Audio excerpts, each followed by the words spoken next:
এখন কোনো কারণে যদি মধ্যপ্রাচ্যে যুদ্ধাবস্থা শুরু হয়, সেখানে যদি ইরান ইসরায়েল যুদ্ধ শুরু হয়, সেই যুদ্ধ ছড়িয়ে পড়বে এবং সেখানে দুটি বলয়ের পরাশক্তি তারা সেখানে হস্তক্ষেপ করবে। ঘোলাটে পরিস্থিতিতে আমাদের রেমিটেন্স বন্ধ হইতে পারে। তখন আমাদের অবস্থা কি হবে?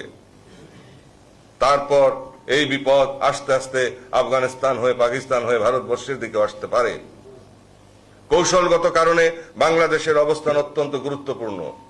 প্রকৃত সত্য হচ্ছে মহাবিপদ হয়ে আসছে। আমি তারও ব্যাখ্যা দিব। বিশ্ব পরিস্থিতি, মধ্যপ্রাচ্য পরিস্থিতি, আঞ্চলিক পরিস্থিতি, আমাদের আভ্যন্তরীণ পরিস্থিতির গতি প্রকৃতির পরিবর্তনে কাজ করছে বলে মনে করলে ভুল হবে না।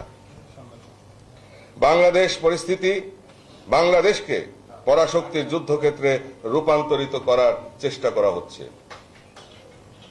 আমরা জাতি হিসাবে টিকে থাকতে চাই। বাংলাদেশকে রক্ষার জন্য আমি 2005 সাল থেকে দেশবাসীকে সতর্ক করেছি। তখন আমি জাতীয় ঐক্যের ডাক দিয়েছিলাম। এখন কথা হলো যে পশ্চিমা দেশগুলো, উন্নত দেশগুলো, তারা যারা অর্থনৈতিকভাবে, সামরিকভাবে আত্মনির্ভরশীল হয়েছেন, সেখানে আমরা অর্থনীতির ধস দেখছি। অর্থনীতির যুদ্ধ শুরু হয়েছে দুটি মেরুর মধ্যে পৃথিবীতে। একটি হচ্ছে চীন রাশিয়া অক্ষশক্তি, একটা হচ্ছে ইঙ্গো মার্কিন অক্ষশক্তি। সঙ্গত কারণেই পৃথিবীকে ডিকটেট করার জন্য, পৃথিবীতে প্রাধান্য বিস্তার করার জন্য তাদের মতো অবস্থান থেকে তারা চেষ্টা করবেই। এজন্য তাদেরকে সমালোচনা করা আমাদের উচিত নয়। তারা চেষ্টা করবে, তারা তাদের প্রাধান্য বিস্তারের চেষ্টা করবে, তারা তাদের বলয় বৃদ্ধির চেষ্টা করবে, এটাই স্বাভাবিক। কিন্তু প্রশ্ন সেখানে নয়।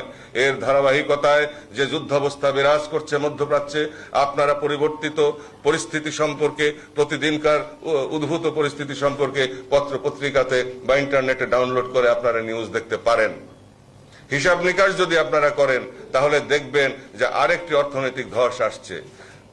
আপনারা যদি জাতিসংঘের সর্বশেষ প্রতিবেদনগুলি আপনারা বিশ্লেষণ করেন, সেখানেও দেখবেন বারবার হুঁশিয়ারি আসছে। খাদ্যশস্যের হুঁশিয়ারি এবং যুদ্ধাবস্থার হুঁশিয়ারি, অর্থনৈতিক ধসের হুঁশিয়ারি IMF থেকে, ওয়ার্ল্ড ব্যাংক থেকে বারবার দেওয়া হচ্ছে। আমরা বাংলাদেশের জনগণ, আমরা এখনো